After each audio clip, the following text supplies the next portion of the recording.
আচ্ছা, এই লটা হচ্ছে এমন একটা সূত্র যেখানে তোমার এই তিনটা থেকে একটা ধ্রুবক থাকবে, বাকি সূত্রগুলোতেও যে কেউ না যে কেউ কী থাকবে, ধ্রুবক বা কনস্ট্যান্ট থাকবে। তো বয়েলস ল তো হচ্ছে কে ধ্রুবক, এখানে আমার ধ্রুবক হচ্ছে, ধ্রুবক মানে কনস্ট্যান্ট, এখানে আমার ধ্রুবক হচ্ছে টি বা হচ্ছে তাপমাত্রা। মানে তুমি গ্যাসের তাপমাত্রা কী রাখবা, ধ্রুবক রাখবা, চেঞ্জ করবা না। তাহলে সেক্ষেত্রে কী হবে, সেক্ষেত্রে যেটা হবে বি আর পি এর মধ্যে সম্পর্কটা কী হবে, সেই সম্পর্ক নিয়েই হচ্ছে আমাদের বয়েলস ল। তো চিন্তা করে দেখো, যদি কোনো গ্যাসের তাপমাত্রা কী থাকে, স্থির বা ধ্রুবক থাকে, মানে তাপমাত্রাকে আমরা ধরবই না, চেঞ্জই করবো না, তাহলে ভি আর পি কীভাবে চেঞ্জ হবে? আমি যদি এই গ্যাসকে প্রেশার দিই উপরের দিকে, তাহলে কী হবে, তার আয়তন কমে যাবে না? যদি প্রেশার বাড়াই উপরের দিকে, এদিকে যদি প্রেশার দিই, তাহলে পিস্টনটা এখান থেকে এখানে চলে আসলো, তাহলে তার জায়গা কি কমে যাবে না? এতটুকু হয়ে যাবে না? তার মানে কি, প্রেশার দিলে ভলিউম কী হয়ে যায়, কমে যায়, চাপ দিলে ভলিউম কমে যাবে। ওকে, চাপ বাড়ালে ভলিউম কমবে। আবার যদি আমি একটা কাজ করি, তার আয়তন বাড়াই, আয়তন বাড়ানোর জন্য কী করতে হবে, পিস্টনটাকে নিচের দিকে নামিয়ে ফেলতে হবে, মানে চাপ কমাতে হবে। তার মানে আয়তন বাড়লে চাপ কমে, চাপ বাড়ালে আয়তন কমে, মানে চাপ আর আয়তন মানে ভি আর পি একে অপরের কি, ইনভার্সলি প্রপোর্শনাল, মানে ব্যস্তানুপাতিক। তাহলে আমি লিখব আমাদের বয়েলস ল থেকে যে তাপমাত্রা স্থির থাকলে বা টেম্পারেচার কনস্ট্যান্ট থাকলে চাপ এবং আয়তন একে অপরের কি, ব্যস্তানুপাতে পরিবর্তিত হয়। মানে হচ্ছে আমার ভি প্রপোর্শনাল টু 1/p। এটাই হচ্ছে আমার বয়েলস ল। ক্লিয়ার? এখন যদি আমরা একটু সামনে আগাই, তাহলে আমি কী লিখতে পারবো, আমি লিখবো হচ্ছে V equals to K 1/p, PV equal to K. তো এই যে আমি লাইনটা লিখলাম, এই লাইনটার মানে কি আসলে, যে পিভি ইকুয়াল টু কে, এটাই আসলে বয়েলস ল আমরা আলটিমেটলি বলতে পারি যে পিভি ইকুয়ালস টু কে। এটার মানে হচ্ছে যদি তুমি কোনো গ্যাসের তাপমাত্রা স্থির রাখো, মানে টেম্পারেচার কী রাখো, কনস্ট্যান্ট রাখো, তাহলে তার প্রেশার আর ভলিউম অলওয়েজ একটা কী আসবে, অলওয়েজ একটা কনস্ট্যান্ট নাম্বার আসবে।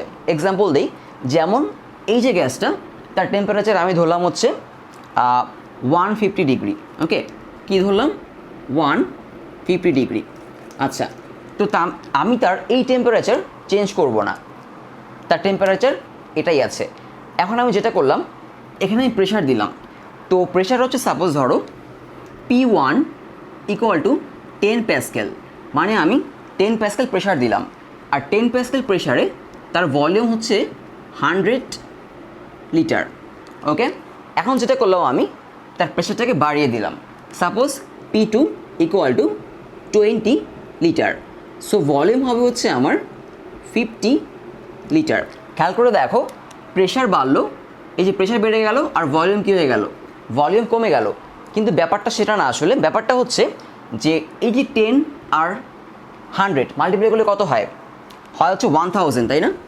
1000 10 আর 100 মাল্টিপ্লাই করলে, আর আমি যদি 20 আর 50 মাল্টিপ্লাই করি তাহলে কত হয়, তাহলেও কিন্তু 1000ই হয়, তাই না?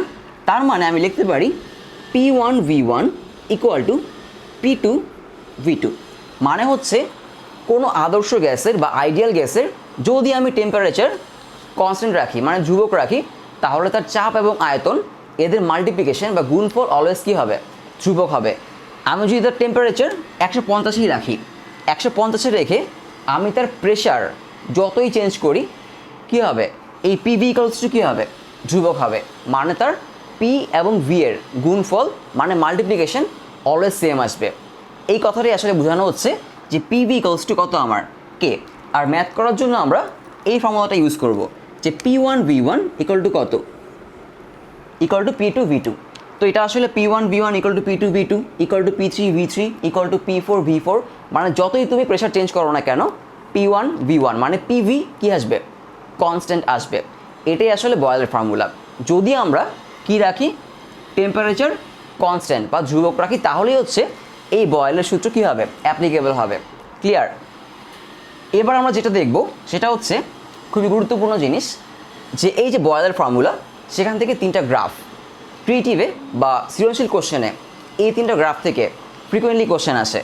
তো গ্রাফ 3টা কীরকম, 1 নম্বর গ্রাফে আমরা যাই, সেটা হচ্ছে এরকম, এদিকে নিব হচ্ছে আমরা গ্রাফের এক্স এক্সে যদি আমরা নেই পি, আর এদিকে নিলাম হচ্ছে আমি ভি, তাহলে গ্রাফটা কীরকম হবে? আমরা একটা এক্সাম্পল নিয়ে দেখি। সাপোজ আমরা কি জানি, V equals to K 1/p, তাই না?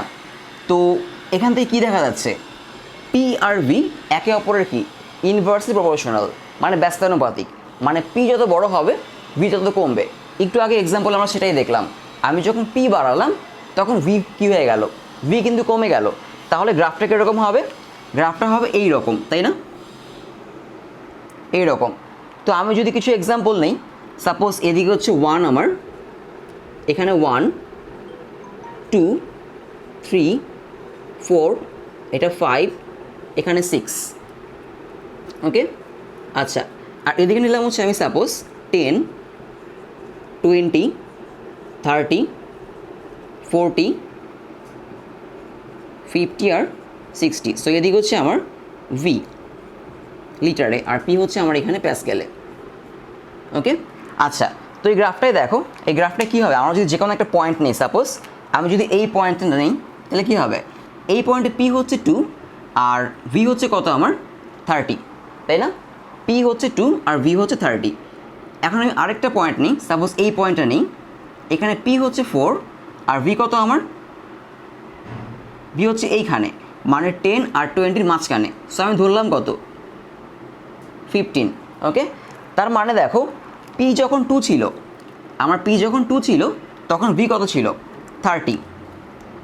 পি যখন 2 ছিল ভি ছিল 30, পি যখন কত হয়ে গেল, 4 হয়ে গেল, তখন আমার কত আসলো, এটা ভি2 আসলো 15, তাই না? সো একটা জিনিস কিন্তু মিলে গেল এখানে। গ্রাফটা আমি কিন্তু অত ক্যালকুলেশন করে আঁকি নাই, মানে মোটামুটি একটা আন্দাজ করে আঁকলাম আর কি। তো P1 V1 কত হয় আমার, 2 × 30 মানে 60, আর P2 V2 কত হয়, 4 × 15 মানে হচ্ছে 60। তার মানে কি হয়ে গেল আমার, P1 V1 = P2 V2। মানে এই গ্রাফটা আসলে রেসিপ্রোকাল গ্রাফ। যদি আমি একজনকে বাড়াই আরেকজন কমছে, তো পরস্পর ব্যস্তানুপাতিক বা একজন আরেকজনের কি ইনভার্সলি প্রপোর্শনাল যে কোনো গ্রাফ এইরকম হবে। এখানে ভি যত বেশি হবে, এই যেখানে কি ভি অনেক বেশি না, সো এখানে কি পি অনেক কম। আবার এখানে পি অনেক বেশি, এখানে পি অনেক বেশি কিন্তু ভি কি অনেক কম। তার মানে আমরা যদি পি আর ভি এর গ্রাফ আঁকি তাহলে কিন্তু অলওয়েজ কী হবে, এরকমই হবে। আচ্ছা, তো এখন আমরা আরেকটা গ্রাফে যাব, সেটা হচ্ছে যে যদি আমরা এদিকে 1/p নেই, কী নিব, 1/p, আর এদিকে হচ্ছে আমার ভি, 1/p আর ভি। তো অনেকে যেটা করে এই গ্রাফটাকে এটার মধ্যে এঁকে দেয়, আসলে না, এদিকে ভি আর এদিকে 1/p। আমি যদি এখন কোশ্চেন করি ভি এর সাথে 1/p কী, ভি এর সাথে 1/p আসলে প্রপোর্শনাল, আর ভি এর সাথে পি ছিল ইনভার্সলি প্রপোর্শনাল মানে ব্যস্তানুপাতিক, কিন্তু ভি এর সাথে 1/p কিন্তু প্রপোর্শনাল মানে সমানুপাতিক। তার মানে 1/p বাড়লে কী হবে, ভিও বাড়বে, বা ভি বাড়লে 1/p কী হবে, বাড়বে। সেক্ষেত্রে ওদের গ্রাফ হবে এরকম, ক্লিয়ার, এরকম। কারণ কি, ভি = কে 1/p, মানে হচ্ছে ওয়াই = mx। তো ওয়াই = mx, তোমার যদি জ্যামিতি পড়ে থাকো জিওমেট্রি, তাহলে দেখবা ওয়াই = mx হচ্ছে একটা মূলবিন্দুগামী বা অরিজিন দিয়ে যায় এরকম একটা স্ট্রেট লাইন বা সরলরেখা, তাই না? তাহলে ভি = কে 1/p, এটা কিন্তু আসলে কি একটা মূলবিন্দুগামী সরলরেখা, যেখানে 1/p হচ্ছে আমার কি, 1/p হচ্ছে আমার x, আর ভি হচ্ছে y, এটা হচ্ছে m, ক্লিয়ার? তার মানে 1/p আর ভি এর গ্রাফ এরকম মূলবিন্দু দিয়ে যাবে। বা আমরা যদি এটা নাও বুঝি, এটা যদি নাও চিন্তা করি, তাও কিন্তু আমরা বুঝতে পারি যে 1/p আর হচ্ছে ভি এর গ্রাফ এরকম হবে। কারণ কি, 1/v এর সাথে 1/p কি প্রপোর্শনাল মানে সমানুপাতিক। তো 1/p যদি বাড়ে সো ভিও বাড়বে। এই পয়েন্টে দেখো, যদি আমি এই পয়েন্টে চিন্তা করি, আমি কিছু এখানে নাম দিই, সাপোজ এখানে 1, আগের মতো 2 3 4 5, আর এদিকে আমি দিই হচ্ছে আগের মতোই 10 20 30 40 50 60। তাহলে খেয়াল করে দেখো, আমি যে পয়েন্টটা চুজ করলাম এই পয়েন্টে আমার পি কত, এই পয়েন্টে 1/p হচ্ছে আমার কত, 1/p হচ্ছে আমার 2 আর v হচ্ছে কত 30, তাই না? আমি যদি এখন অন্য একটা পয়েন্ট চুজ করি, সাপোজ এই পয়েন্টটা চুজ করি, এই পয়েন্টে আমার 1/p কত 4 আর v হচ্ছে কত 50। তার মানে এখানে আমার 1/p হচ্ছে কত 4 আর v হচ্ছে 50। তো 1/p আগে কত ছিল আমার, 1/p আগে ছিল আমার 2, v ছিল 30, এখন 1/p 4, v হচ্ছে 50। তার মানে একটা বাড়লে মানে একটা প্যারামিটার বাড়লে যদি অপর পাশের প্যারামিটারও বাড়ে, মানে যদি দুইটা প্যারামিটার প্রপোর্শনাল হয়, সমানুপাতিক হয়, তাদের গ্রাফ কিন্তু এরকমই হবে, মানে একটা সরল রেখা হবে আর কি, যেটা মূলবিন্দু থেকে উপরের দিকে উঠে যাবে। তাহলে v আর 1/p এর গ্রাফ হচ্ছে এটা। ক্লিয়ার? এখন আমাদের লাস্ট গ্রাফ, যেটা সবচেয়ে বেশি গুরুত্বপূর্ণ বা বলা যায় সবচেয়ে বেশি লাগে, এবং পরবর্তীতে আমাদের যখন আমরা একটু পরে দূরে যাব, যেমন গ্যাসের গতিতত্ত্ব বা কাইনেটিক থিওরি অফ গ্যাস, সেখানে এই গ্রাফটা আমাদের আবার লাগবে। তো এই গ্রাফে হচ্ছে আমার, আমি নিব হচ্ছে এদিকে হচ্ছে আমার পি আর এদিকে হচ্ছে আমার পিভি। খেয়াল করে দেখো, এদিকে হচ্ছে আমার পি আর এদিকে কি আমার পিভি। তো পি ভার্সেস পিভি গ্রাফ কীরকম হবে? এটা হবে হচ্ছে, আমরা কি জানি পিভি ইকুয়াল টু কি কনস্ট্যান্ট। যদি তুমি কি রাখো, টেম্পারেচার ধ্রুবক বা কনস্ট্যান্ট রাখো, তাই না? পি এবং ভি এর মাল্টিপ্লিকেশন কী হবে না, কখনো চেঞ্জ হবে না। এই যে আমরা এখানে আমরা দেখেছিলাম যে কি P1 equal to P1 V1 equal to কি P2 V2 equal to P3 V3। আমি যদি P বাড়াই V কমে যাবে, তার মানে PV, মানে এটার ভ্যালু কী হবে না, কখনোই চেঞ্জ হবে না যদি আমি টেম্পারেচার কনস্ট্যান্ট রাখি। তাহলে যেটা হবে, আমি P যতই বাড়াই না কেন এই গ্রাফটা এরকম হবে, মানে P বাড়ছে কিন্তু PV কী হচ্ছে না, PV বাড়ছে না, PV হচ্ছে একটা স্ট্রেট লাইন যাবে, PV কমবেও না, PV কী হবে না, বাড়বেও না, কারণ P কমালে V বাড়বে, V কমালে P বাড়বে। সো PV আর P আর V এর যে গুণফল বা মাল্টিপ্লিকেশন অলওয়েজ কী থাকবে, অলওয়েজ সেম থাকবে। ক্লিয়ার? আচ্ছা, তো এই ছিল আমাদের বয়েলস ল, এবং সেই ল থেকে তিনটা গ্রাফ তিনটা খুবই গুরুত্বপূর্ণ।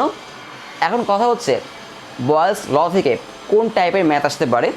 ম্যাথ আমরা করব যখন আমরা বয়েল, চার্লস আর ল অফ প্রেশার তিনটা ফর্মুলা শেষ হয়ে যাবে, তখন আমরা ম্যাথ করবো 2-3টা আর কি। তো জাস্ট আমি এখন একটা আইডিয়া দিই যে কীরকম ম্যাথ এখান থেকে আমাদের ফেস করা লাগতে পারে।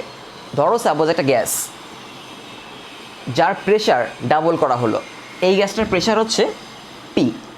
ওকে, তোমাকে বলা হচ্ছে প্রেশার ডাবল করা হচ্ছে, তো প্রেশার ডাবল করলে ভলিউম কী হবে এটা জানতে চাওয়া হচ্ছে। তার মানে তার প্রেশার হচ্ছে পি, আমি যদি ডাবল করে দিই তাহলে হবে কি আমার 2p, তাই না? আগে ছিল পি, এখন হচ্ছে 2p, তাহলে ভলিউম কি চেঞ্জ হবে? তাহলে আমি লিখব P1 V1 equal to P2 V2। P1 হচ্ছে আমার P আর P2 হচ্ছে আমার 2p। কারণ কি, প্রেশার ছিল আগে P, আর তা কী করা হলো, তাকে ডাবল করা হলো, তাই না? সো আমি P1 এর জায়গায় P বসাবো আর P2 এর জায়গায় বসাবো হচ্ছে আমার কত 2p। তাহলে আমার যেটা হবে, এখানে P আর P কাটা যাবে, আমার কি থাকবে, আমার থাকবে হচ্ছে এটা V2 হবে না, এটা V1 হবে। আমার থাকবে V1 ইকুয়াল টু 2V2, তার মানে V2 ইকুয়াল টু V1/2। তার মানে আমরা কি দেখতে পাচ্ছি, আমরা দেখতে পাচ্ছি গ্যাসের ভলিউম কী হয়ে যাবে, হাফ হয়ে যাবে, মানে V2 ইকুয়াল টু V1/2। কারণ কি, আমরা প্রেশার বাড়ালাম, প্রেশারকে আমরা কি করে দিলাম, ডাবল করে দিলাম, তো ভলিউম কী হয়ে যাচ্ছে, কমে যাচ্ছে। তো এখান থেকেও কিন্তু আমরা কি করতে পারি, আমরা আমাদের বয়েলস লটা চেক করতে পারি যে আসলেই যা বললো সেটা ঠিক কিনা, বা ওইটা থেকে এই ফর্মুলা থেকে এটা আসে কিনা। ক্লিয়ার? তো এরকম টাইপের ম্যাথ তোমাদের ফেস করা লাগতে পারে যে ভলিউম ডাবল করা হলো বা 4 টাইমস করা হলো, বা প্রেশারকে অর্ধেক করে দেওয়া হলো, তখন P1 ধরবো P আর P2 ধরবো হচ্ছে P/2, মানে হাফ P। ক্লিয়ার? ধরে ভলিউমগুলো বের করবো আর কি। আচ্ছা, তো এর সাথে সাথে আমরা আমাদের বয়েলস লটা শেষ করে দিলাম, আমরা ম্যাথস করব, আর 2 আর 3 মানে 2 আর 3 টপিক শেষ করার পরে আমরা ম্যাথ করব। ওকে, তো আমরা এখন যাবো চার্লস লতে।